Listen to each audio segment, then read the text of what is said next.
रूठी किस्मत संवर जाएगी,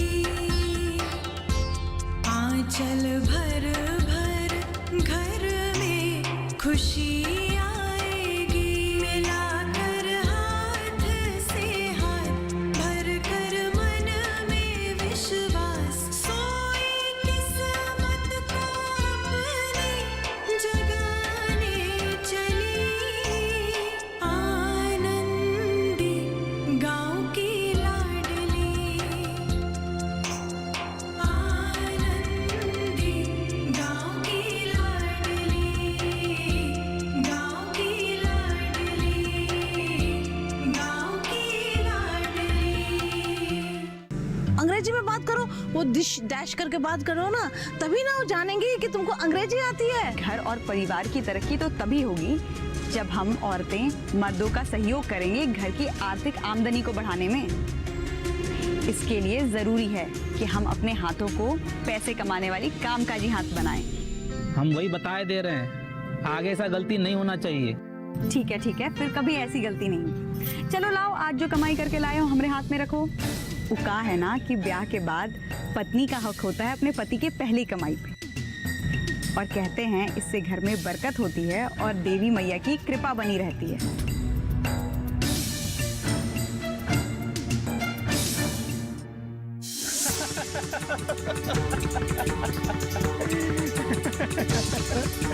एक काम करते हैं, अभिलाष के कपड़े की तलाशी लेते हैं।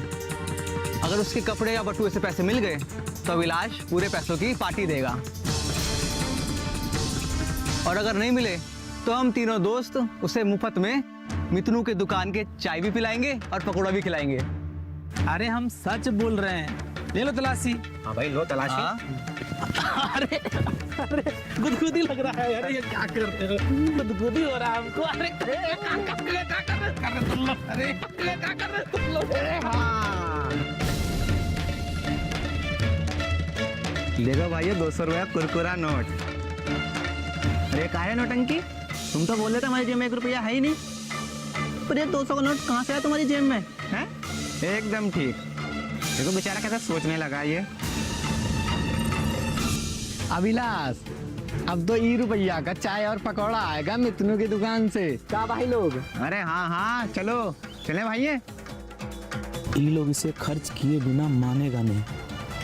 आनंदी हमसे बोलेगी कि आज का मजदूरी देने के लिए, तो हम का देंगे उसके हाथ में। सारा सोचा हुआ गड़बड़ हो जाएगा। हाँ, एक उपाय है, इसके हाथ से रुपया छीन कर यहाँ से जल्दी से भाग जाता हूँ। अब तो ₹1 का चाय और पकौड़ा आएगा मितनू की दुकान से। क्या भाई लोग? अरे हाँ चलो चले भाई। पार्टी 200 रुपये मिल गए, अब चले पार्टी करने। हाँ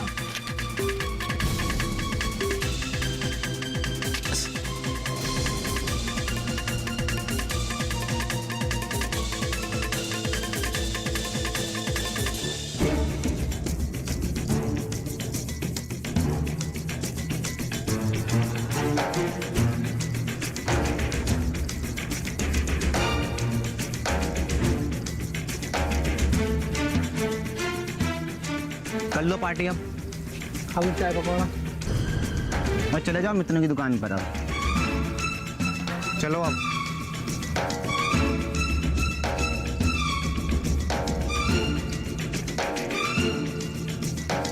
कल बड़ा मुश्किल से पंडित से ही पैसा ठगे थे, इन लोगों ने सब सत्यानाश कर दिया। क्या सोचने लगे? कुछ नहीं।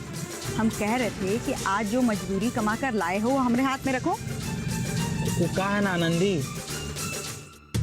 आज काम पर मालिक के पास हमको मजदूरी देने के लिए पैसा बचा ही नहीं, इसलिए बोले हैं कि 4 दिन बाद आके ले लेना।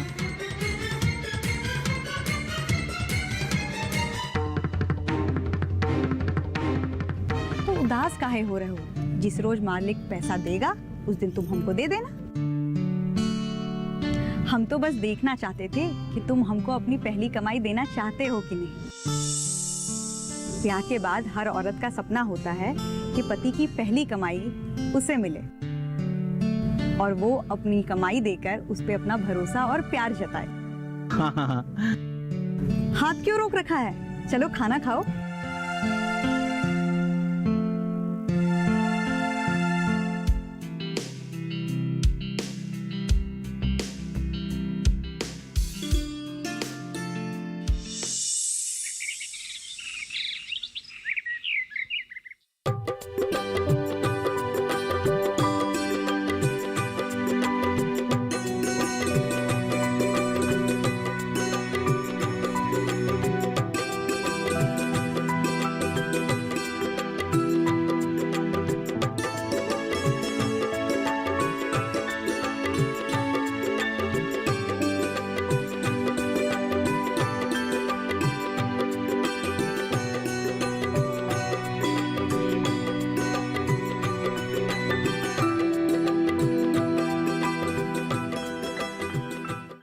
खुश रहो, दूधो नहाओ, पूतो फलो, सदा सुहागन रहो मेरी बहुरिया।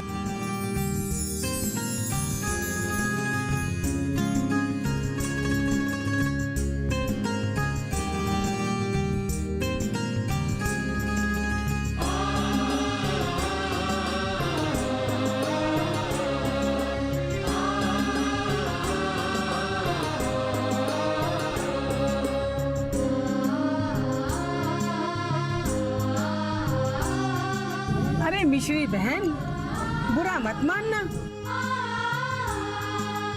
तुम्हारी छोटी बहुरिया को जब तक बच्चा नहीं हो जाता तब तक अपनी बड़ी बहू फुलवा से दूर ही रखना। एक औरत के बांझपन का साया दूसरी औरत पे पड़ जाता है। ये बहन तो ठीक बोल रही है मिश्री। आज 8 साल में फुलवा को बच्चा नहीं हुआ तो बांझी हुई ना। इसे फुलवा से बिल्कुल ही दूर रखो।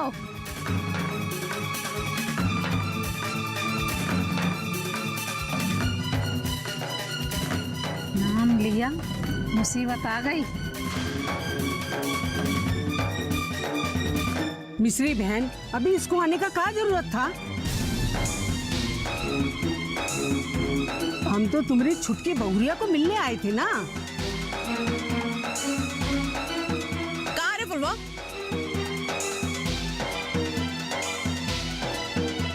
तुमको अभी आना था यहाँ पे?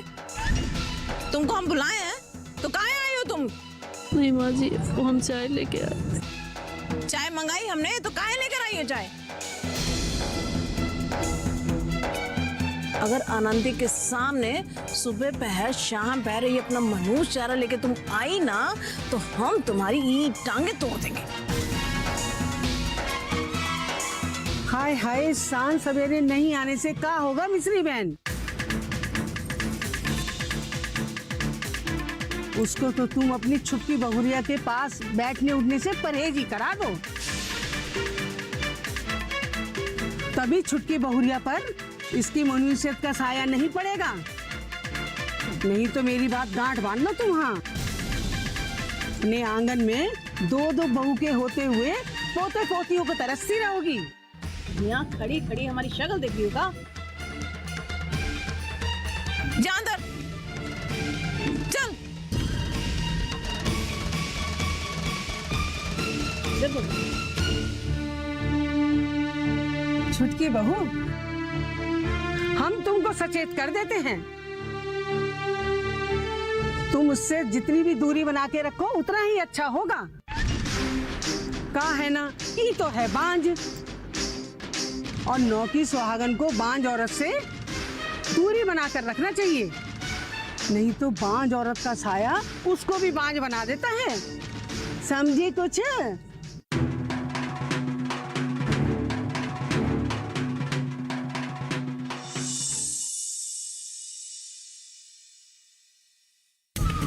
और शर्मा जी, क्या हालचाल? कैसे हैं आप? अरे नूतन। जी पापा जी। मैं आपसे बाद में बात करता हूँ शर्मा जी।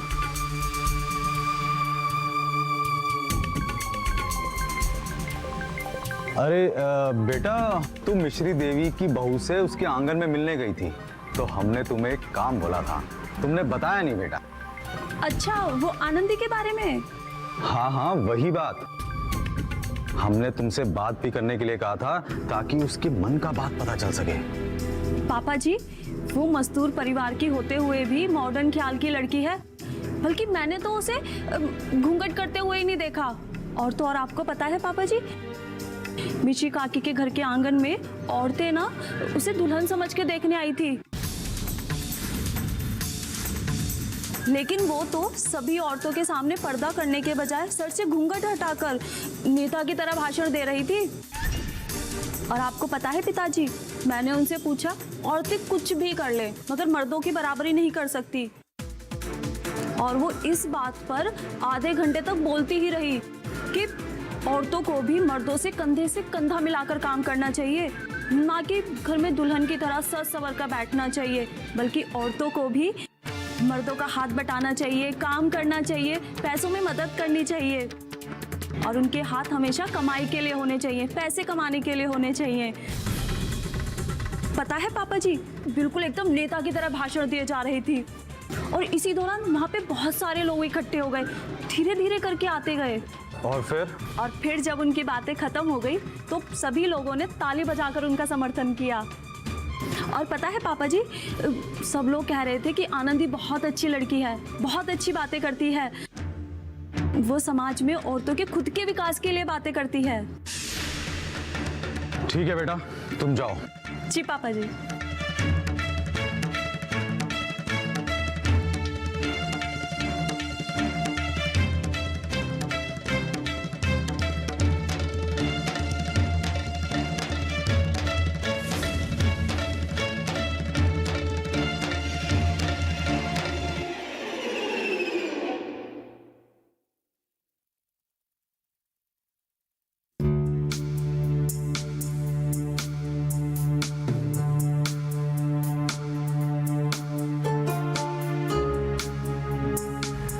हम क्या करें, हमको तो कुछ समझे में नहीं आ रहा है। फुलवा दीदी अपने कमरे में फूट फूट कर रो रही है और हम उनके पास उनका आंसू पोंछने भी नहीं जा सकते। माँ जी अगर घर के बाहर चली जाती तो हम उनके पास चले जाते, मगर अब हम क्या करें, कुछ समझ में नहीं आ रहा है।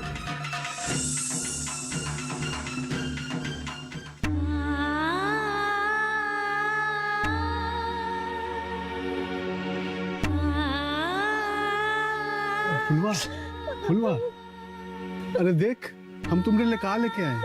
अरे देख ना फुलवा, अरे देख हम तुम्हारे लिए सेब लेके आए।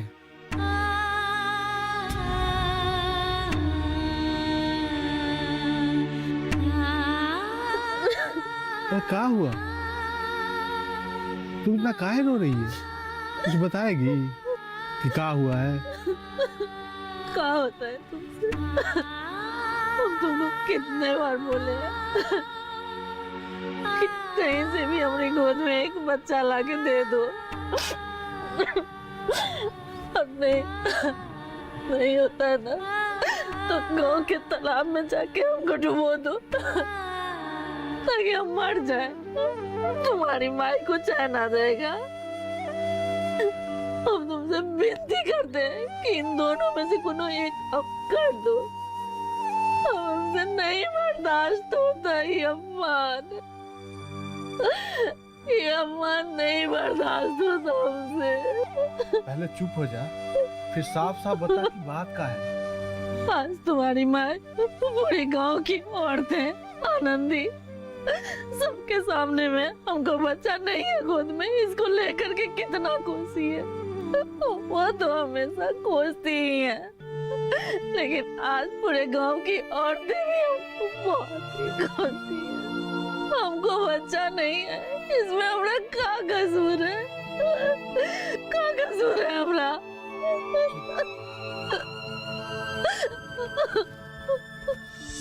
हमरे गांव की मजदूर मिश्री देवी के मूर्ख बेटे अभिलषवा की शादी पढ़ी लिखी औरत से हुई है। हिंदी और अंग्रेजी में अपने बारे में बताती है।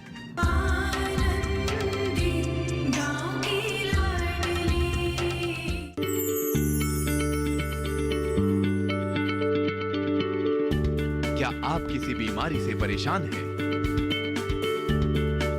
चाहते हैं डॉक्टर की सलाह? तो हम हैं आपके साथ, बताएंगे आपको जीने की राह, समस्याएं आपकी, समाधान देश के मशहूर विशेषज्ञों के। घर बैठे बात करें देश के जाने माने डॉक्टरों से। हमारे लाइव प्रोग्राम स्वस्थ किसान में हर शनिवार शाम 6 बजे से 7 बजे तक।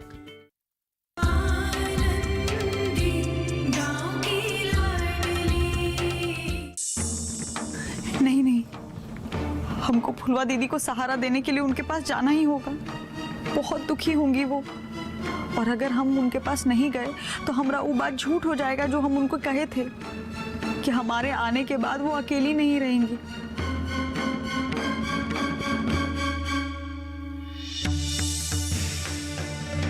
माई कान आप सुना बोल के इससे सताती हो?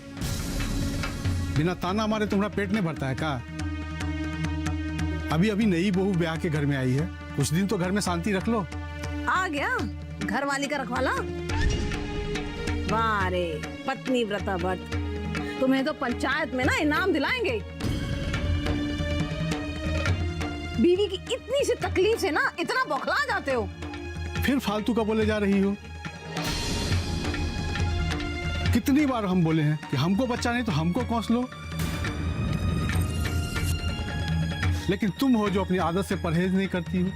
इसमें इसकी गोदी में बच्चा नहीं तो इसमें इसका क्या कसूर है? हो गया बीबी का वकालत तो उसका आंसू भी पहुंच दो, बस वही रह गया है। बड़ा आया बीबी का पक्ष लेने वाला। अब जाओ, हमारे सिर पे खड़े रहोगे कहाँ? जाओ ऐसे। आ जाते हैं दोनों टमटमाते हुए हमारे यहाँ सर पे बैठे।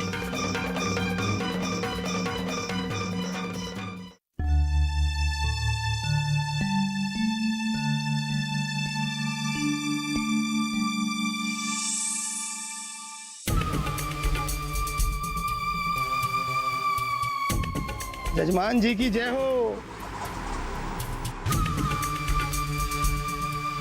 जजमान तो हम अब सिर्फ नाम के रह गए हैं। तुम्हारी कृपा दृष्टि तो अब हम पे पड़ती ही नहीं है पंडित। अरे जमींदार बाबू, आप लोगों की दया पर ही तो इस पंडित का पेट भरता है। हमारे जजमान मुश्किल में तो इस पंडित का पेट भी मुश्किल में। हवा उल्टी बहने लगी है पंडित गांव में। अब तो जजमान भी मुश्किल में होगा और तुम भी। हवा उल्टी बह रही है? भला वो किधर जजमान?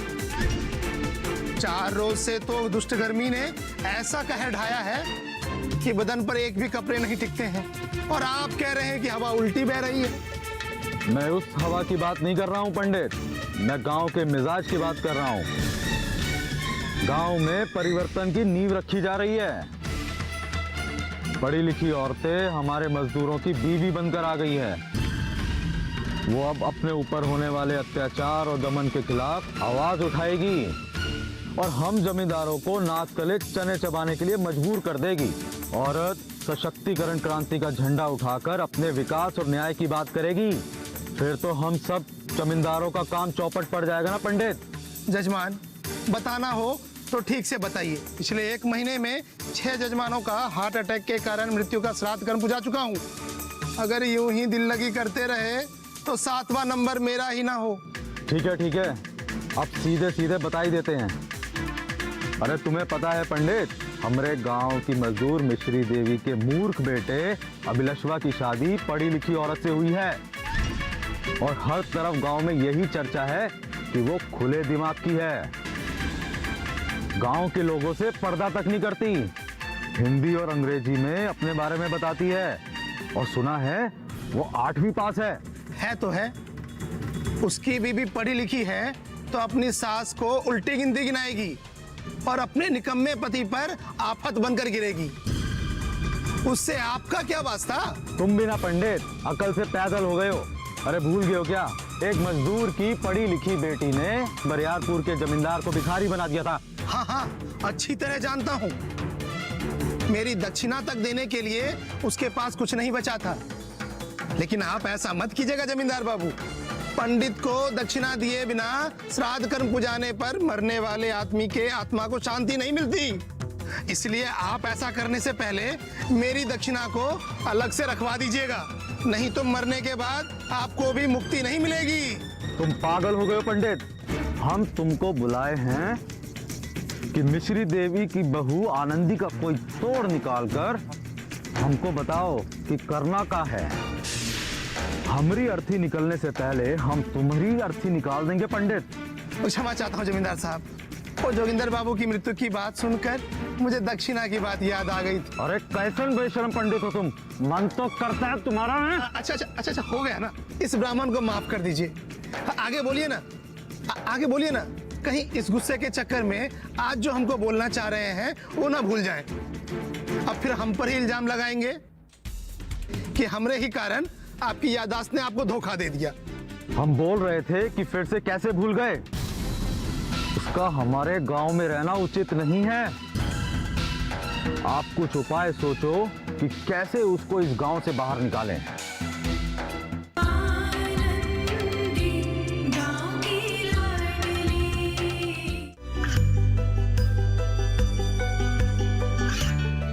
गांवों और पिछड़े क्षेत्रों में सरकारी योजनाओं की जानकारी पहुंचा। देश में कौशल और क्षमता विकास कर ग्रामीणों को सामाजिक बदलाव और विकास से जोड़ने की दूरदर्शन किसान की पहल चौपाल चर्चा देखें सोमवार से शुक्रवार सुबह 9 बजे।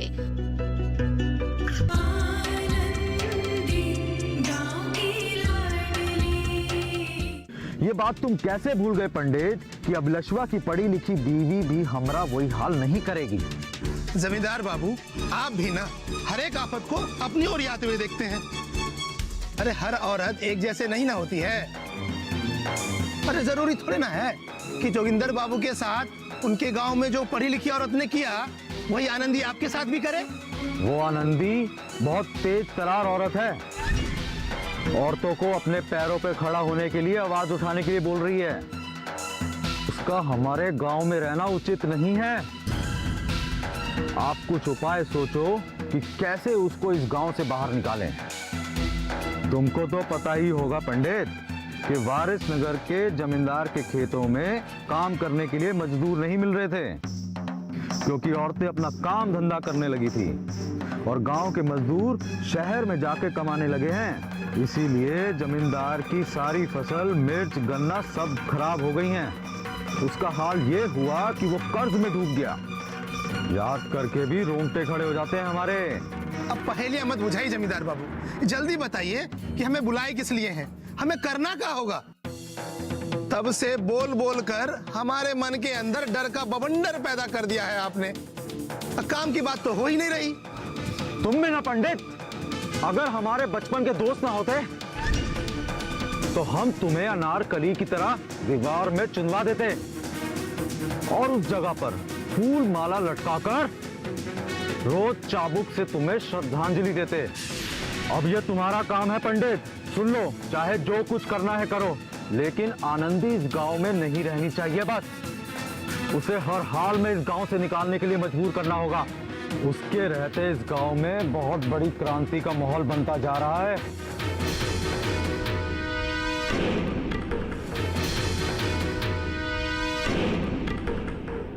वो अगर रही तो मूर्ख और अनपढ़ औरतों को नारी सशक्तिकरण और विकास का पाठ जरूर पढ़ाएगी।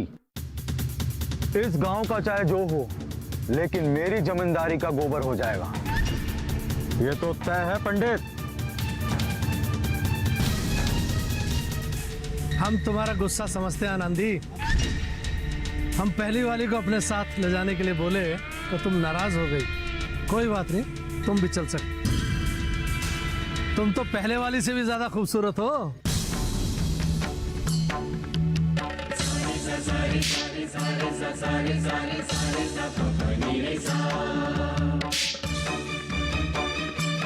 खबरदार!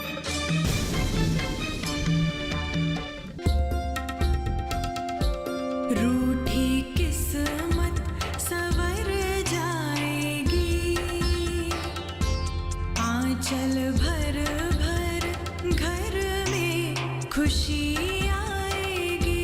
मिलाकर हाथ से हाथ भर कर मन में विश्वास, सोई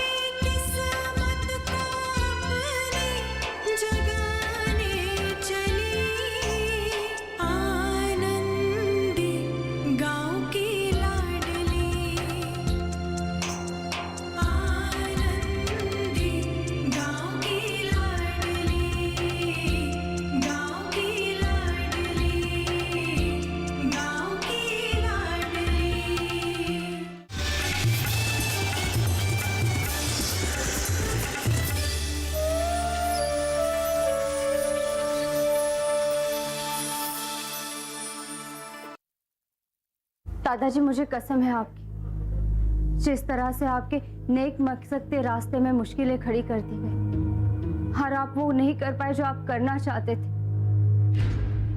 मैं वो अब सब करूंगी। मैं इस गांव को खुशहाल और स्वास्थ्य से भरपूर बनाऊंगी और जब तक मुझे इस मकसद में कामयाबी नहीं मिल जाती मैं पीछे नहीं हटूंगी।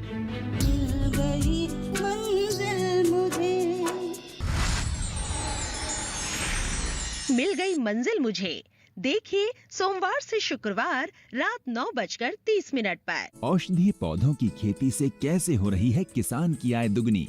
क्या है भारत सरकार की योजना? कैसे बने जागरूक और समृद्ध किसान? औषधीय पौधों की आसान खेती से बाजार की जानकारी तक, कृषि विशेषज्ञ की सलाह, सफल किसान की जुबानी। देखिए कार्यक्रम किसान कृषि औषधीय पौधे हर शुक्रवार सुबह 7:30 बजे सिर्फ डीडी किसान चैनल पर। हर गांव पर नजर, हर तकनीक पर पकड़, खबर मौसम की हो या हो हाट बाजार, दिखाएंगे देश की प्रमुख हलचल और खेती किसानी से जुड़ी हर बात। देखिए किसान समाचार रोजाना दोपहर 1:30 पर और शाम 7 बजे। कुछ नया सोचने की हिम्मत, कुछ कर गुजरने का जुनून। आइए मिलिए हिंदुस्तान के नवाचारियों से। देखिए कच्चे रास्ते पक्के इरादे 14 जनवरी से हर गुरुवार शाम 4:30 बजे सिर्फ डीडी किसान पर।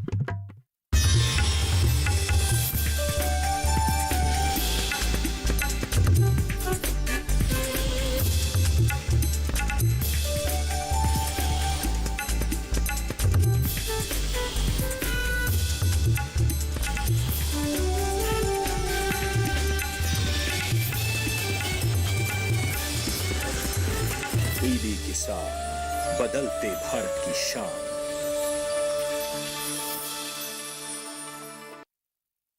अब कैसी भी आपदा हमारी फसल पे आ जाए, क्षति होने पर हमारे दावों का उचित भुगतान मिलता है, क्योंकि हमने लिया है प्रधानमंत्री फसल बीमा। बुआई से फसल कटाई तक हर जोखिम का दावा, न्यूनतम प्रीमियम पर अधिकतम भुगतान का वादा। योजना से हर साल जुड़ रहे हैं 5 करोड़ से ज्यादा किसान। अब आपकी है बारी। नजदीकी कृषि कार्यालय, सहकारी समिति, बैंक शाखा, अधिकृत बीमा कंपनी या जन सेवा केंद्र में स्वेच्छा से करा सकते हैं पंजीकरण। फसल बीमा पोर्टल या फसल बीमा ऐप द्वारा भी किया जा सकता है पंजीकरण। प्रधानमंत्री फसल बीमा योजना, आपकी फसलों का संपूर्ण सुरक्षा कवच। कृषि एवं किसान कल्याण मंत्रालय, भारत सरकार।